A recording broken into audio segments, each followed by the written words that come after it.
because near a day Santokoi Abenina ea sase honsem.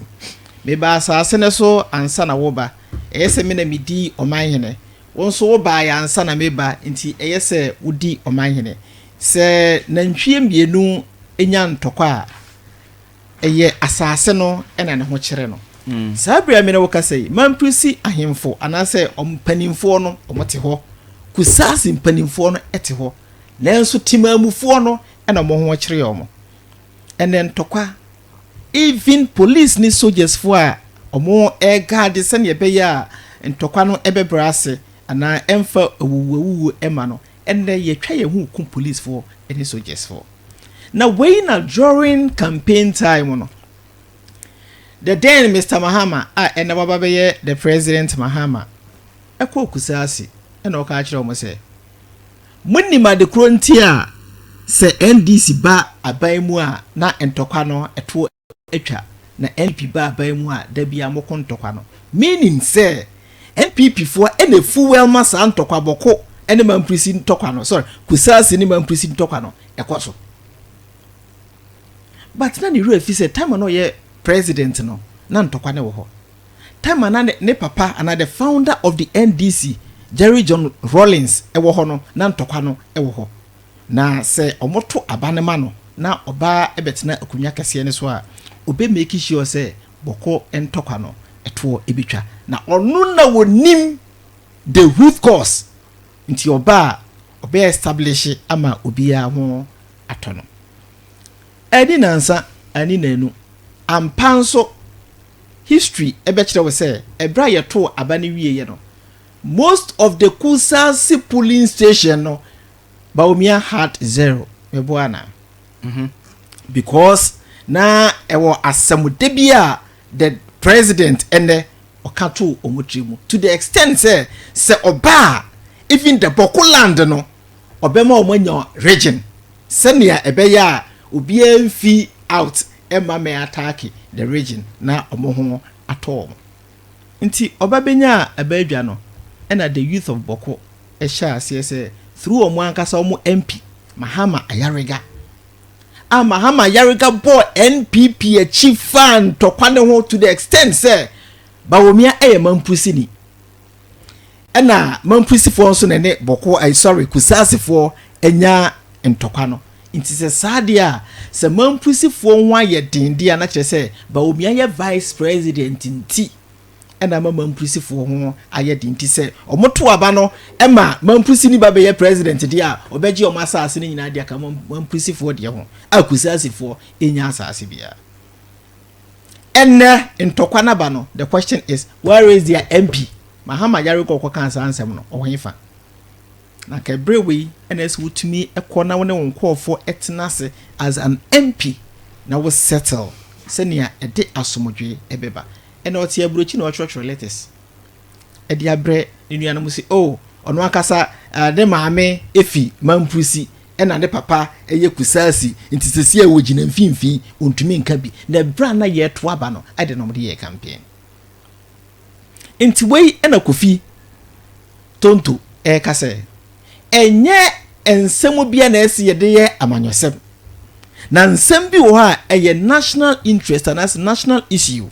nti esi ye nyina ye tumi ebomu sesi we have about 4 past presidents omo nyina betumi aka omo ho abomu ye wahemfo bia omo so what the records and the history of this Boko conflict omo so betumi anyina abomu na omo ne afano akasa na emom say during your campaign time okokoyi wani na okoko politicize bibibia say de akunya ne mu akora why na wo kwa akofre no because now you can't call on any NPP stakeholder because what for omo the question is omo no mo de ntokwa no ebaye se na wo claim ye no na wan kasa nso wo time na sisi ntokwa no ahyase when they influence the today president ma okachire IGP say onko Boko no onko hye Kusasi fo no onko hye omo bose so mu gyan ntokwa na oberecruit omo nyina wo police service hwe ba sisi Ghana eko sisi Ghana ye boa ama wo yele akoso enne Kusasi fo eko ntokwa nti ye kwa kwahye omo boss ebe recruit omo police service nti se NSF hwefo nso ehya ase so omo ko a eno se be recruit omo henfa se free se hwe na ekọ other area omo se ebe ye ne dey nti I side with Kofi Tonto say edu emre bia ye nyina yemfa yamanyo sem kales no emfa enwo ho na wiase aye wo no nia wo beka nene no ebekwa sanya ba na wankasa wano ayiwuka. Okay. Right, but I say mama call Gideon so Gideon mama tell. Mama fa kwanya we na benchia assembly members of more western of say nyina me mo mabaso na me na omase say oma demonstrated true patriotism Ghana for ayempuntu nkanko ni yedie na epede ama ye ntimamufuo na anyamanyosem nti mebo assembly members of more western of nyina baso kese pa ewo ade fefe a omaye ede ahye ye regional minister honorable Wilbert Petibrintum ede ahye na nimonyam ama ebiaka ye mampani John Dramani Mahama ebona baso kese pa na afi nso ye regional chairman Yura Michael Edu as see our council of state member it is eboni dia HC Michael Edu ono nso anopai baby obia no mechia ne kese na ono nso yabona baso em say enkrofo a yeyi o mo so megina aban nanim as MMDC aji o matum no we kire say they are there to come and serve the people of this region and they are poised to also serve well nti omagbaje omoso a omfa saa gidie nanta omachi na omunya adwuma a ede nkanko ni mpuntu be den be the various district e western north minua wakan boko asem hu na me mpese meko ba bia minua ne ko ye no senti ne say Ghana for e de oman ahye yensa so as a responsible government no your duty to Ghanaians ne say ye be hwe se Ghana ni bia benya asomdwie na wadine tito ho a watimi ayeden ada a onsuro de beba akire bia biem but also watimase yeah enti omampani John Dramani Mahama na ni so ade hunu kese pa ne se enye bokonkon a Ghana man no entokwa nkoso obabia se asomdwe be ko Ghana fa na nyina na me no mienu ye ho atoye because ye wasomdwe a ena ebetimi anya ahoden aye adwuma ama oman no so ayeden adie na me no mienu anya so mfaso sure dise ne ntokwa aba boko a de na menua no mo expect say ebeye no ya nyenti ena na ama omanya hoɔden omo ka de omo pese omo ka de na omo ye ya yem pese ebeye bi ade ba ko a omo refi ne say se ntokwa ba na referee no uteki size a efuo ntokwa no ma ne ye den eye kese na MPP amanyoku a atwam ko no boko nsensem no omo anamontuo no omo de omo adwen mu no omo fi say the use of brutal force and militarization no ene betimi asintokwa no say yemfa soldier fo nkoguo na yenyusu brutal force wa be mistake bia no yemmo yenkire say ye ne ye mema ye de omo aba begu ha no eno na no omo fi say betimi asintokwa no but you see nimdie ama ya kire ama ya te ase say chieftaincy matters are settled through customary dialogue. E was say ye jitum say e ya hinsem. Enti ekwanya ye faso di ahinsem no ye faso a enu mom na betimi abo asi ntokwa na no. Dan say aban no anase oman no a e was say wo ye neutral arbiter no obeji abo wani ase say me metakuo ba ko achi. Enti eno no mebo omampani John Dramani Mahama abaso. Okay. Senti ni say if you saw by your mampani no so what ye ne kasemu a o say o wo gidie e wo his royal majesty otumfuo o say tutumu enti no eminent chiefs na ye de ahye omonsa no ade bia obeye as o mampani a o de beta o machi ama o machi benya hoden tumi agina so abua mantokwa na no asi no obetu sa na mo no and that is the best way to go because o mine there ade ma MPP pension no nantokwa no ejira mu dendende ne say o my Ghana e was say ye neutral arbiter however no yankoye sa o mine mom ekogina ba ko achi eti the other one also insecurity here then echi omo say na they will have to defend themselves but nay the state as Ghana no a neutral arbiter and all find solution through traditional dialogue because ye de gitum say ya hensem enya manyosem enyinti say ya hensem dia we have procedures ya faso ye den edidi ya hensem nti adenti ne yenyu so say customary traditional dialogue no enti na otumfo ni eminent chiefs no ye de ahye omonsa say omo nimdie because ya hensem no omo no mo nimdie wom the chieftaincy institution no omo nimdie ne kwan ya faso ye den resolve conflict emanating from what chieftaincy. Okay. Nti yemfa mo no mo ntu ho anamo and that is the best way to go. The moment ahinsem ube use brutal force and militarization no it worsens the situation because enmity say men kan wo me ho de but me wo aban mu am ye deputy regional secretary na sebi o me ni obi nya asem a psychologically enye se sa na ti o omo nipa na me ni be nya asem no automatically obedwin say me ye party panyin de security for no be do be favor me yes I na beti say na be nipa na dwuno enti say mpo a odi be chem the person will form that opinion enti say ne entokwa si na ye wo already no there is that heightened belief say MPP e supporto Ekuonaba na say ne udi soldier for asrafo kogu say omunkobo ban kra automatically the atie bia no the other side will feel guilty say MPP na waso ayenim so mo supporto this tribe na ntokwasi no mo di soldier for abegudi a the other tribe now mo belong to MPP and they'll be embodied to do more things because omo feel say the atie bia yentimi ye the yaba na also mo ntimi ncheye. So the best solution and he say you revert to the traditional approach, dialogue, diplomacy. That is the best way to resolve this conflict. Na enye say omampani bi kokan we ana omampani aka say brebi ana opel omampani da bi enye no ne yehwen sisi a eni suade hunu nyina ne say ana morning hyehyeye a ye de begu kwan so ama ntokwa na no abrase na ntime ntrem ko Ghana fa na ba bia no eno ni anamontu a yetu ne sisi a no na eno no eho anamontu ni say ye begye atum say eye ahensem na emomenya den enya amayosem enti no the moment a omampani na oyeye nyina ye mampani no ebekasa say Ghana fo momya nyintum say eye ahensem na yamfa ma ayenfo na omo nimdie wa ahensem no na omunye den entu ho anamon se ne ebe ya asumdwe betimi aba ho a I think say that is the best way we say nyina ye den ye foa so ye nimdie ya ho oden ne ye nimonyam no yamfa nta otumfo ne mpanifo a ye de esi omo nan so no na omo ntimi ntu ho anamon me de mo gidie say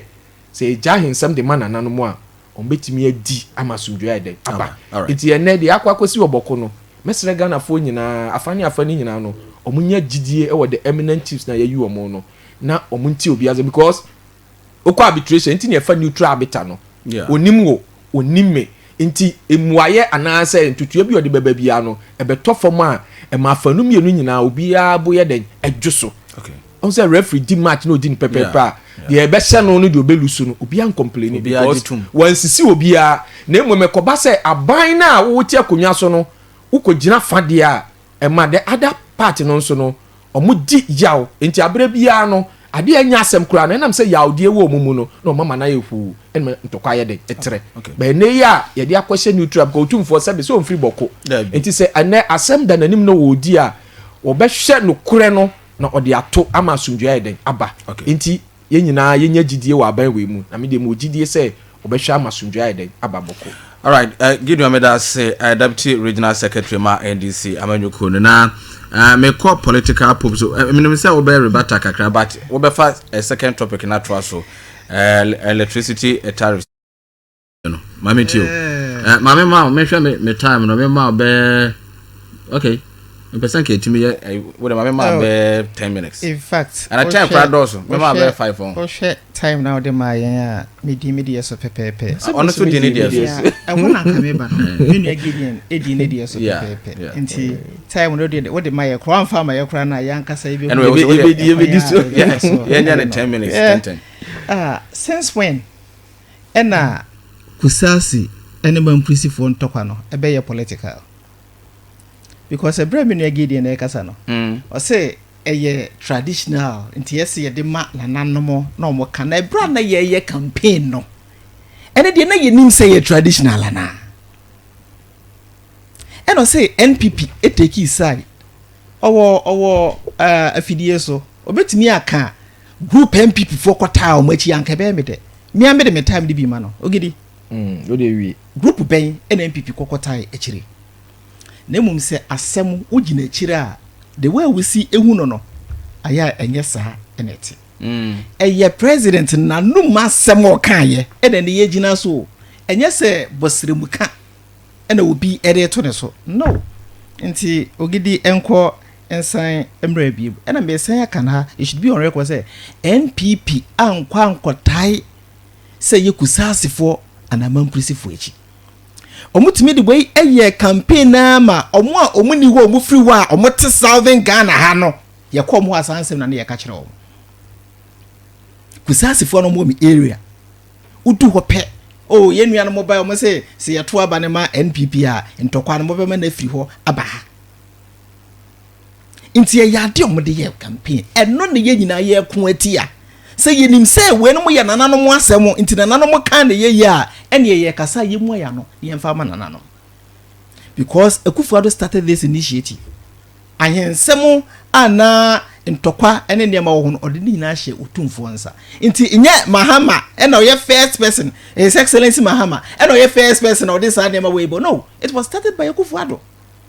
nti na Ekufuado ahyasie A21 amon esi den ye de koye politics nti ye predia ye wasem bia ye betumi aka na emum si enya kunya ne wie nso a ye wasem foforo a ye betumi aka eno na ede ye bebe ye second topic electricity tariffs so would yan konkonsan bura ififi wonan ho ene kire se what the one no edo afu a kase enwo na emum se wo ye ne practical na kofa sekan ekokusi asase ne so a ena be unse sa asase no nkase enko a hwe ebra na wa wadi akunwa ni bida onim emu haw onim emu energy na osan abontoa aye campaign se ye nto aba emawo na kadia minim ne se enema bi mu wo ha a wankasa wa breso wanya ne yie no omfa mo aban na oteso nachi nia NPP NDC4 na omokapa electricity and water and the transportation so moba the moment you better light mu no affect niam bebre e ma niam aboko estro the moment e better fuel mu no affect niam e ma niam aboko estro the moment e better nsuo mu no affect niam e ma niam aboko estro inti se omoba obobema timamufuo ye ho atoyen forgetting say a baby eduye for almost 2 years Ghanaians enjoyed electricity without paying any dues. We enjoyed free water without paying any dues. And into the history on 2015 Satana His Excellency Mahama Honorary President Utimi eto light bill mu 90.93%.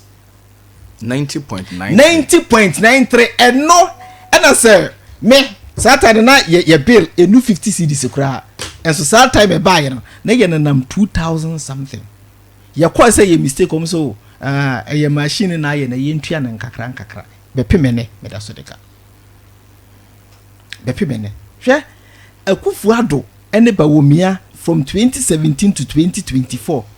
the highest tariff from the bar electricity so was 17.46 NDC for someone bida and how do you could ye woman ubi also Obama Ghana for one to mo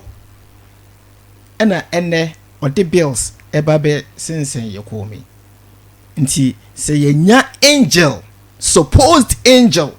say yan to abama no na say oba ono de obema niam nyina akofom nti we were expecting say ebra ya to abama ni nanka say on te so kra na o mani nyina babia ewo ene ye kokoda sore ya efi third match eko electricity ya the 14.75 en atom nti me fa ne 15% sisi se wutua 100 cedis bosomi a nu say wo de 15% ba be ka 100 cedis no wanye be 35% cedis there obetua aka ho where are we moving to nti aban no nie de odina no kan ye no eno na oye hwe quick men come from 2019 to 2016 209 kofo efri soma NDC buy no omanto bill mo 2010 omutu 89%. About 2011 10%, 2012 7.42%, 2013 58.9, 2014 28.35, 2015 90.93, and 2016 or 10%. Yansha MPP there from 2017 omantum 2018 17.5, 2019 17.46, 2020 omantum 21 omantum 22 omantum 23 omantum 51.2 and 24 omantum 6.7. Ghana for CNTV that. And we use this against NPP. Say ECG for the car and omuntumi ntiamo djuma ye for car. NPP initiated the paperless system no NDC for campaigning against because now reduce the corrupt act electricity company of Ghana.